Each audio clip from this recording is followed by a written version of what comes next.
हाँ बेटा देखो, आज हम लोग पढ़ेंगे हाई स्कूल का फर्स्ट चैप्टर है प्रकाश का परावर्तन यानी रिफ्लेक्शन ऑफ लाइट। ये है क्या, ठीक है, हाई स्कूल के नहीं, हाई स्कूल बोर्ड एग्जाम का ये फर्स्ट चैप्टर है हमारा, ठीक है। इंटर में भी है यही फर्स्ट चैप्टर, फिजिक्स सेकंड में, ठीक है। तो हाई स्कूल के अनुसार हम पढ़ेंगे प्रकाश का परावर्तन यानी रिफ्लेक्शन ऑफ लाइट होता क्या है।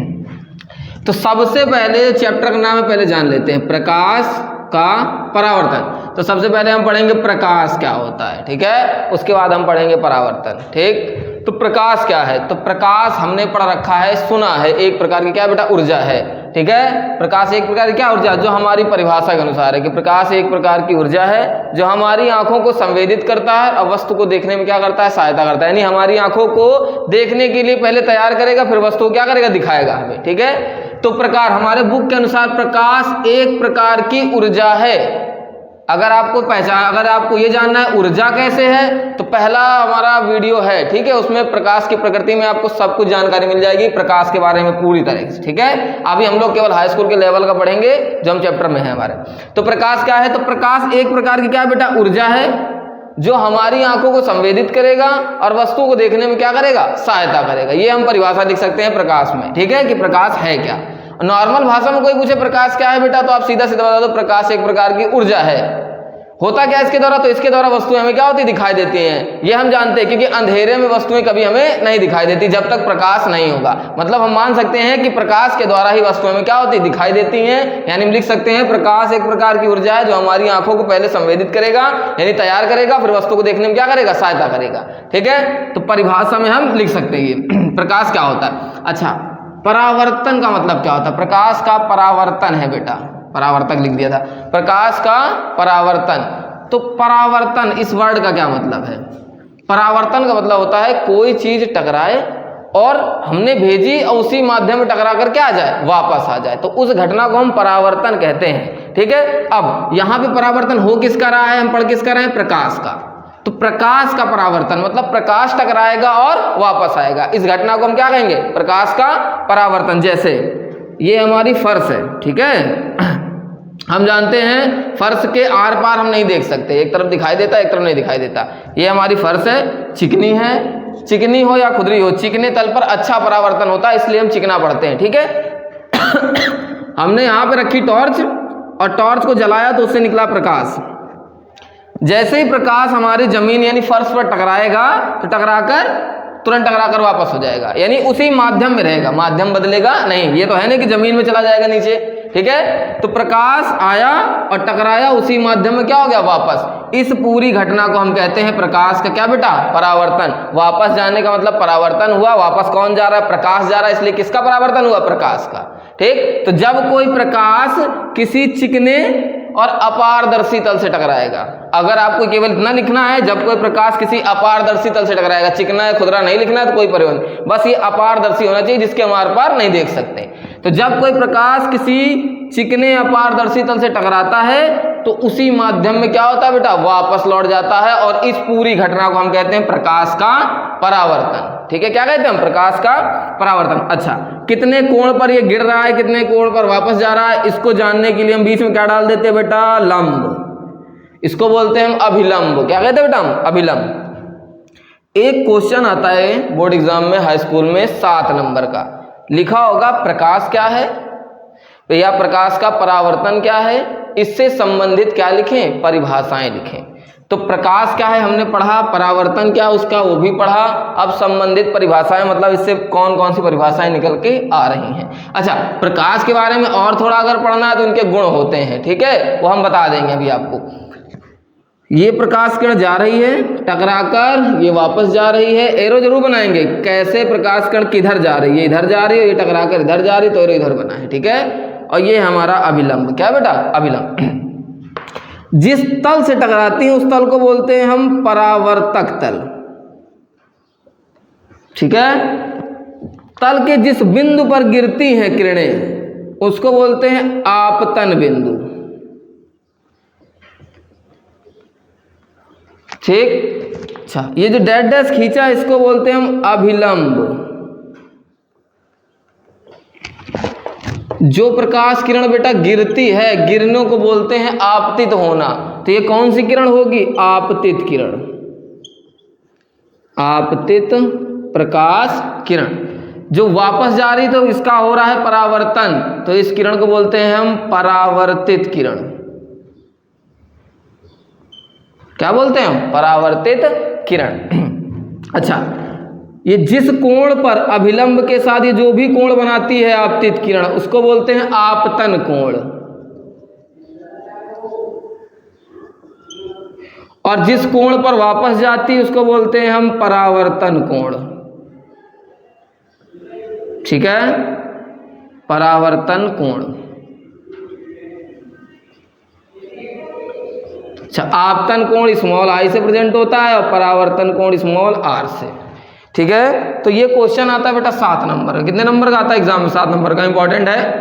पहले चैप्टर का पहला लॉन्ग क्वेश्चन है और इंपॉर्टेंट क्वेश्चन है। ठीक है, परावर्तन संबंधित परिभाषाएं, जितने नाम लिखे हैं इसमें उतनी हमें परिभाषाएं लिखनी है। और अगर आपको ये चित्र आता है, ये रेखा खींचने, किरण आरेख खींचना आता है, ठीक है, तो आपको याद करने की आवश्यकता नहीं है, इसी से भी याद हो जाएगा आपको। आधे आधे लाइन की परिभाषाएं होंगी। तो सबसे पहले हमने क्या कहा, हमने जो सबसे पहले बनाया था वो ये था, इसको हम क्या नाम दिए हैं? परावर्तक तल। क्या होता है? तो हम देख रहे हैं कि इसी तल से प्रकाश किरणें टकरा रही हैं और वापस जा रही हैं। तो हेडिंग डालेंगे परावर्तक तल और लिखेंगे वह तल जिससे प्रकाश किरणें परावर्तित होती हैं, उस तल को हम परावर्तक तल कहते हैं। जिस तल से प्रकाश किरणें परावर्तित होती हैं उसे परावर्तक तल कहते हैं। ठीक है, अच्छा सेकंड, ये फर्स्ट हो गई हमारी। सेकंड हमने डाला ये आपतन बिंदु। क्या डाला बेटा हमने? हेडिंग डाली आपतन बिंदु। आपतन बिंदु क्या है? तो ये है कहाँ आपतन बिंदु? तो परावर्तक तल पर है। किस तल पर है? परावर्तक तल पर। तो परावर्तक तल पर आपतन बिंदु स्थित है, तो लिख सकते हैं परावर्तक तल के जिस बिंदु पर प्रकाश किरणें गिरती हैं उस बिंदु को हम कहते हैं आपतन बिंदु। परावर्तक तल के जिस बिंदु पर प्रकाश किरणें गिरेंगी उस बिंदु को हम आपतन बिंदु कहेंगे। ये दूसरी हो गई। ठीक, तीसरी हेडिंग हमने डाली आपतित किरण। क्या डाली बेटा? आपतित प्रकाश किरण। आपतन बिंदु पर कौन? ये गिर रही ना, कहाँ गिर रही है? आपतन बिंदु पर। तो लिख सकते हैं कि परावर्तक तल के आपतन बिंदु पर, परावर्तक तल के हेडिंग क्या डालेंगे? आपतित किरण। और उसमें लिखेंगे परावर्तक तल के आपतन बिंदु पर जो प्रकाश किरण गिरती है उस प्रकाश किरण को हम आपतित किरण कहते हैं। जो भी प्रकाश किरण आपतन बिंदु पर गिरेगी उस प्रकाश किरण का नाम होगा आपतित प्रकाश किरण। ठीक है, अच्छा हेडिंग डाली परावर्तित प्रकाश किरण। क्या डाली हमने? परावर्तित प्रकाश किरण। कुछ नहीं, एरो के अनुसार लिखना है। जा रही टकराकर वापस, कहां से जा रही है? आपतन बिंदु से। और आपतन बिंदु कहाँ स्थित है? परावर्तक तल पर। तो परावर्तक तल के आपतन बिंदु से वापस जाने वाले प्रकाश किरण, परावर्तक तल के आपतन बिंदु से टकराकर वापस जाने वाली जो भी प्रकाश किरणें हैं उनका नाम क्या है? परावर्तित किरण। ठीक है, तो हेडिंग डालेंगे परावर्तित किरण। परावर्तक तल के आपतन बिंदु से टकराकर वापस जाने वाली प्रकाश किरणों को हम परावर्तित प्रकाश किरण कहते हैं। अच्छा, उसके बाद हेडिंग डाली हमने अभिलंब। क्या डाली बेटा? डेड डैश जो खींचा है। क्या डाली हमने? अभिलंब। ठीक है, 5 नंबर हमने क्या डाली? अभिलंब। क्या लिखेंगे? तो अभिलंब कहां से होकर जा रहा है? आपतन बिंदु से। और आपतन बिंदु कहां स्थित है? बताया हमने भी, परावर्तक तल के। तो परावर्तक तल के आपतन बिंदु पर खींचा गया लंब क्या कहलाता है? अभिलंब। परावर्तक तल के आपतन बिंदु पर खींचा गया लंब अभिलंब कहलाता है। ठीक है, अच्छा उसके बाद छठी हमने डाली ये 2, 6 और 7, आपतन कोण और परावर्तन कोण। तो बहुत सिंपल है, कोण हमेशा 2 रेखाओं के बीच बनता है, हमने पढ़ा है। तो एक रेखा ये है और एक ये डेड डैश वाली है, इसका नाम है आपतित किरण और डेड डैश का नाम है अभिलंब। और इन दोनों के बीच क्या बन रहा है? आपतन कोण। तो आपतित किरण और अभिलंब, आपतित किरण और अभिलंब के बीच बनने वाला कोण आपतन कोण। आपतित किरण के साथ अभिलंब जो कोण बनाता है उसे आपतन कोण कहते हैं और आई से प्रदर्शित करते हैं। परावर्तित किरण और अभिलंब के साथ जो कोण बनाता है उसे परावर्तन कोण कहते हैं और इसे आर से प्रदर्शित करते हैं।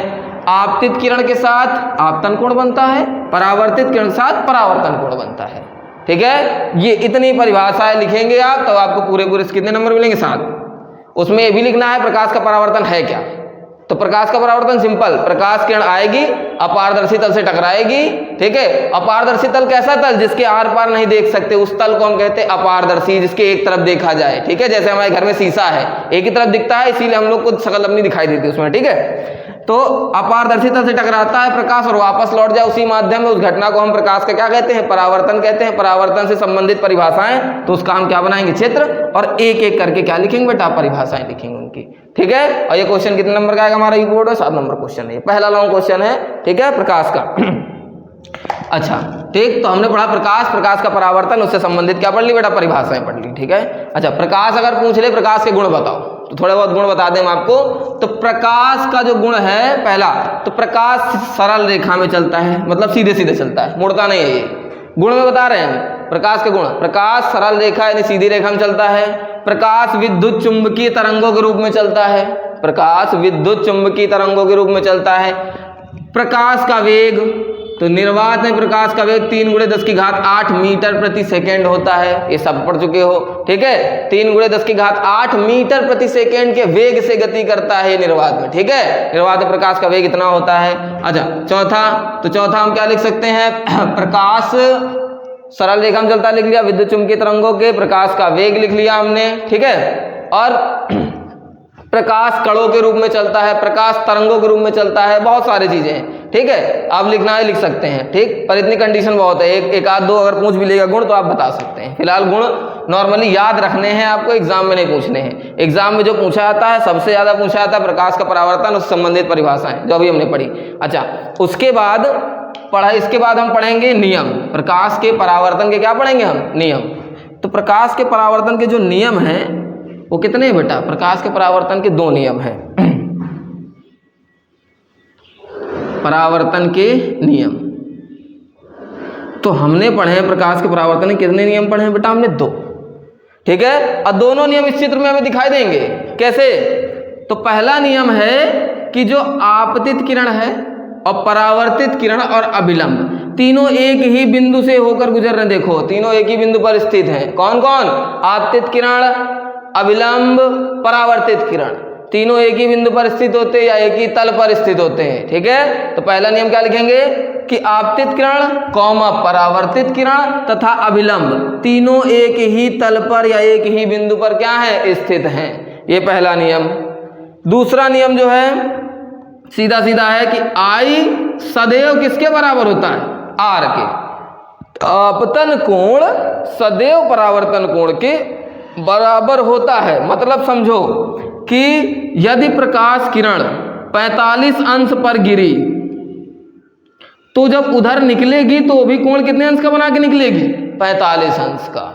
समझ में आ रहा है? सदैव आपतन कोण के परावर्तन कोण क्या होता है? बराबर होता है, यानी एक दूसरे के क्या होते हैं? बराबर होते हैं। दूसरा नियम है कि आपतन कोण सदैव परावर्तन कोण के क्या होता है? बराबर। जितने डिग्री पर वो गिरेगी उतने ही डिग्री पर टकरा कर क्या हो जाएगी? वापस हो जाएगी। तो आपतन कोण सदैव परावर्तन कोण क्या होगा? बराबर होता है, ठीक है। तो ये है परावर्तन के क्या बेटा? नियम। तो प्रकाश क्या है और प्रकाश का परावर्तन क्या है, ये हमने पढ़ लिया। अच्छा, इसके बाद अब हम जो पढ़ेंगे वो है गोलीय दर्पण, ठीक है। तो इसका नेक्स्ट टॉपिक ही बताएंगे आपको आगे।